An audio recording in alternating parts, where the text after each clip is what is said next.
Hi everybody, welcome back to the channel. Today I want to go a different direction and talk about something that started off fun, ended up a headache, but it was always an adventure.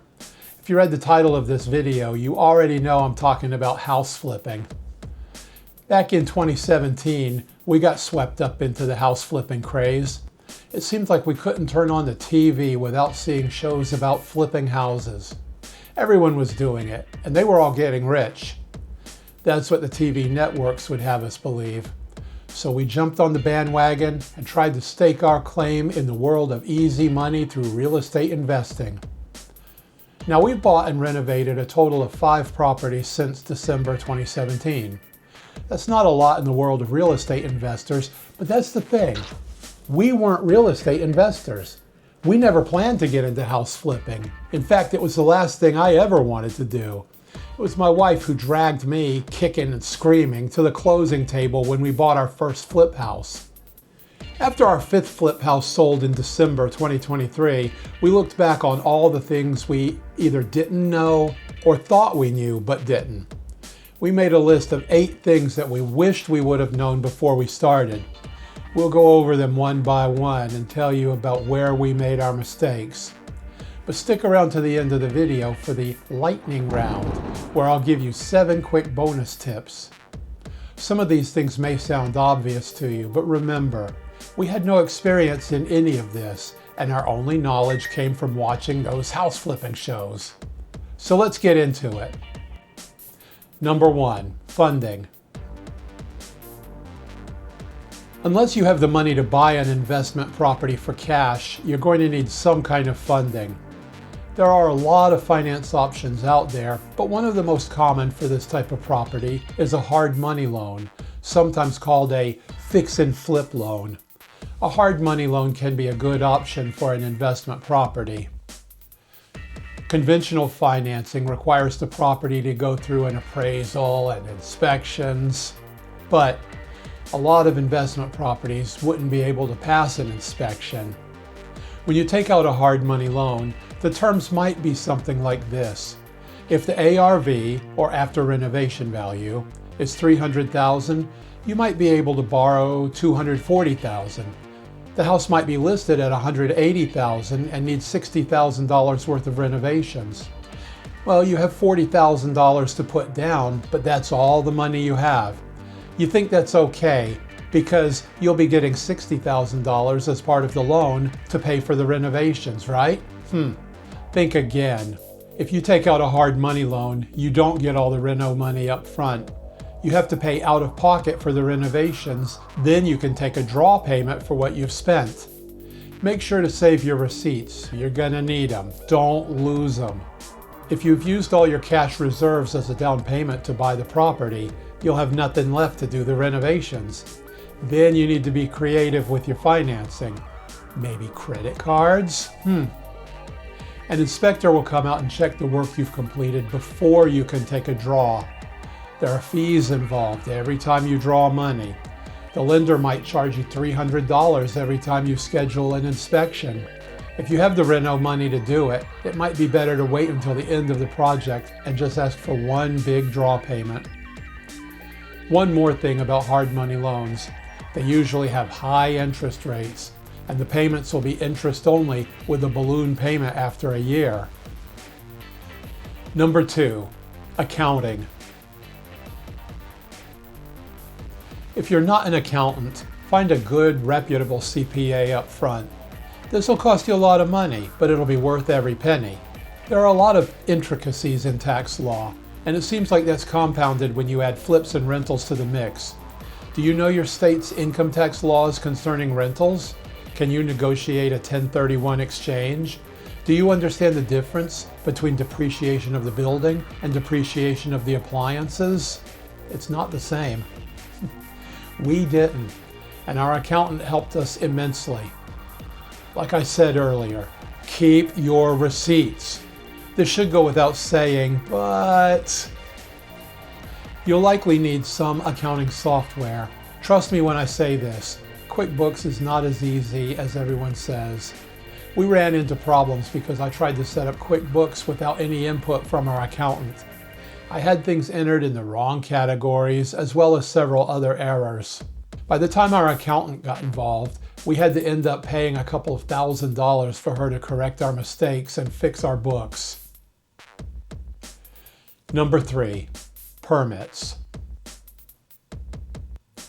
There are different rules and laws concerning building permits depending on where you live. We live in Florida, but a lot of these home renovation shows are in other states or even other countries. And even if they are in Florida, they show a fictionalized way to deal with permits. Usually they don't mention the permitting process. We've seen the stars of some of these shows head over to the building department to apply for a permit and walk out an hour later with permit in hand. Yeah, no, that's not how it works at all, at least not where we live. When we bought our first flip, we assumed it would be like the TV shows. We knew that some of our planned renovations would require a permit, and we knew that in Florida, the homeowner can pull their own permit. But what we didn't know was that the homeowner had to be a resident homeowner. If we didn't live in the house, we couldn't pull a permit. You might be thinking that you or your partner could move into the house to prove residency. Think again. You'd have to switch your homestead exemption to the flip house. Also, there's a rule in place that if you pull your own permit, you can't sell or rent the house for 12 months after your permit is finalized. So in order to pull a permit, we had to have a general contractor. We also had to have a set of plans sealed by an engineer. Fortunately for us, I could draw our plans, which saved us a couple of $1,000s, but we still had to hire an engineer to seal the plans. We found a general contractor, which was really hard. At the time we bought our house, there was a crazy rush of people renovating their houses, and all the contractors were booked for months. Naturally, the quoted price for our contractor services reflected the demand and supply nature of the time. Permit approvals in our county at that time were running between 6 and 8 weeks. By the time our permit was approved, we were already about 9 months into what we thought would be a 4-month renovation. The bottom line is, unless you're a licensed contractor, don't plan on doing anything besides minor cosmetic upgrades, at least not in Florida. Number 4, contractors. You're going to need to hire contractors and handymen. You can find them online or by word of mouth. It doesn't matter if they have stellar reviews, you're still going to have problems with some of them. We've had bad contractors on every house we've renovated. In a lot of cases, we had to go behind the contractor and fix issues that they messed up. The mistakes they made cost us time and money. The bottom line here is, some contractors are hard to find and hard to work with. So are subs. They all whine about money constantly. If you can find a good, honest contractor, hold on to them for dear life. It takes time to find the right people for your team. Sometimes it takes a lot of trial and error. Spell out every detail in your contract with the contractor. Every little detail. This avoids 1,000 small problems that end up costing you time, money, and your sanity. Our GC on the first flip didn't attach furring strips to the inside face of a concrete block wall. He was literally going to glue the drywall directly to the block. When I asked about the furring strips, he said, "Well, those weren't written in our scope of work." So guess what? We had to install the furring strips ourselves. You didn't see that one coming, did you? You wouldn't think that something so basic would have to be spelled out, but trust me, it does. Number 5, the business. There's a whole lot of work outside the renovation itself. We weren't prepared for the business side of things. Dealing with the lender regularly to give updates, hiring contractors and subs, making your own inspections to make sure things are being done to your standards, keeping up with the budget, updating the accounting data, etc. Are you going to do business as an individual or form an LLC? Sometimes it depends on what type of financing you have. Conventional financing will likely require you to buy the house as an individual. A hard money or fix and flip loan might require you to have an LLC, although not always. We didn't see anything about the business side of things on any of those flip shows, and it really takes a lot of time. Number 6, staying on budget. Just accept the fact that you are going to go over on budget, a lot, especially if you're just getting started.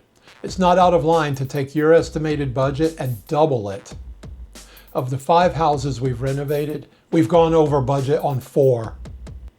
Here are 3 quick tips to help keep your budget under control. For your first flip, try to find a home that doesn't need a ton of work. We knew this, but we did it anyway. Don't overbuy for the neighborhood. We knew this, but we did it anyway. Finishes should match the project. Don't overspend on luxury finishes. We knew this, but my wife did it anyway. Our first flip had a $30,000 budget, but we ended up spending over $60,000. Just remember, no matter how you try to stick to your budget, you're going over. Number 7, staying on schedule. Just like doubling your estimated budget, plan on doubling your schedule. It's going to take longer than you can imagine, especially if you have day jobs and you're planning on doing a lot of the work yourselves. It might seem like a good idea to save money by doing the work yourselves, but there's a trade-off. You're going to spend more for a good contractor to do the work, but the job will be done quickly. If you're working on the house on weekends and evenings, the job is going to take forever. It might be worth it to pay a professional to install tile or hang drywall. In fact, I'm going to say that it is worth it almost every time. Our first flip was going to take 4 months to complete. By the time we drew up the plans, found a contractor, received our permit, scheduled subs, found a few hours here and there in the evenings and on weekends to work on the renovation, listed the house for sale, and went to closing, our 4-month project had stretched out to 15 months. Another major renovation expense is carrying costs. The mortgage payments, utilities, insurance, taxes, etc. really start to add up. These carrying costs come directly out of your profits. It's an old cliche, but it's true. Time is money. Our monthly expenses were about $1,400. Our 4-month renovation should have cost us $5,600 in carrying cost, but when the project stretched out to 15 months, the carrying cost grew to $21,000. That's over $15,000 more than our budget, and it came right out of our profits. Now, after doubling our budget and more than tripling our schedule, how do you think we did on our first flip? I'll tell you, we were lucky to break even. We counted the experience gained as our profit.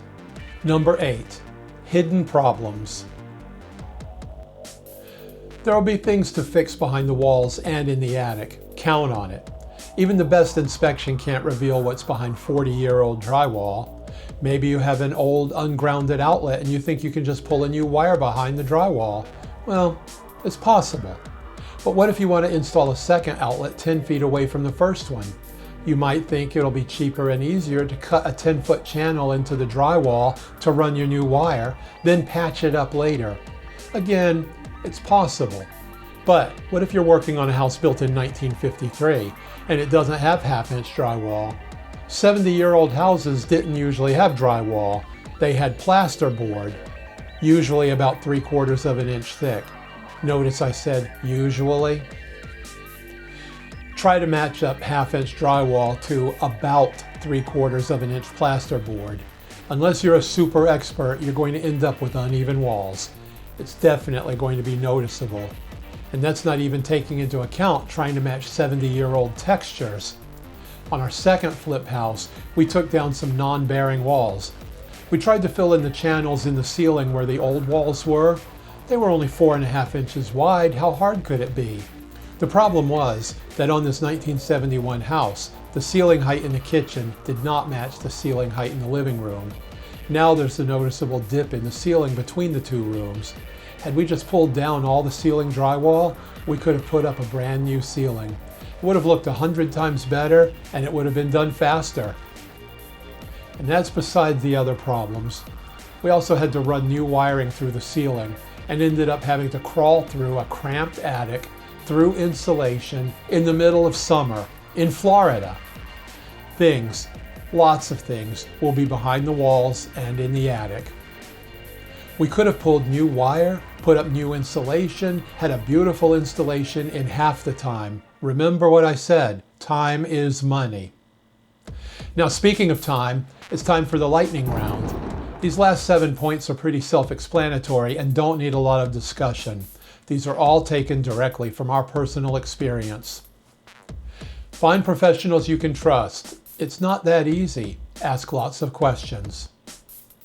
If you don't own a truck, you'll learn quickly that you need one. You'll need to buy lots of tools. Lots of tools. The number of tools we owned went from about 6 to 1,000 overnight. No one needs that many tools, but we did. For power tools, keep to the same brand so the batteries are interchangeable. If you've never laid tile, don't start with ceramic wood plank tile. It's hard.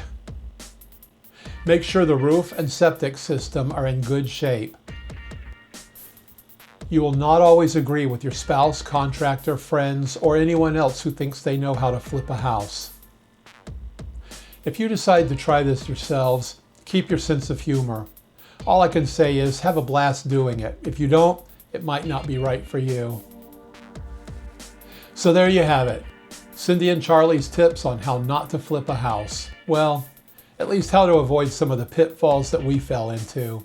There are a million other little tricks and tips for house flipping. What ones did I miss? Put them in the comments below. And if you got anything out of this video, hit the like and subscribe. Thanks for watching.